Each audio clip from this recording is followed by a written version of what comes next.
वर्षवास 2026 बुधवार 15वा दिवस निमित्त सर्व बुद्ध विहार पूज्य भिक्खू संघ यांना प्रथम मी अभिवादन करतो।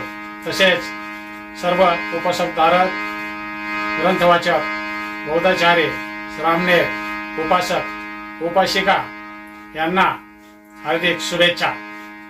बंधूंनो, मुनीने मृगनयनातील भगवंताच्या उपदेशनाचे रहस्य सांगताना मुनी म्हणतात की भगवंतांनी आपल्या उपासकांना मृगवनात धम्मदेशना श्रवण करत असताना विपश्यनातील आसन व्यवस्था व मुद्रा व्यवस्था, आसना व्यवस्थेचे प्रकार, मुद्रा व्यवस्थेचे प्रकार हे सर्व समजावून दिलेले आहेत व धम्म ग्रहण करताना, श्रवण करताना आपण कोणत्या आसन व्यवस्थेमध्ये असलं पाहिजे, कोणत्या मुद्रा अवस्थेमध्ये असलं पाहिजे याचं रहस्य भगवंतांनी आपल्या उपासकांना सांगितलं।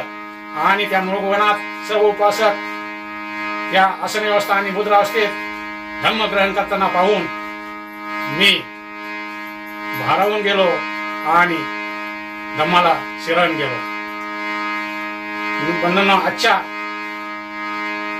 धम्मकथेतील गीतांच्या ओळी उपासिका MB पंडित या गातील, आपण त्या श्रवण करू।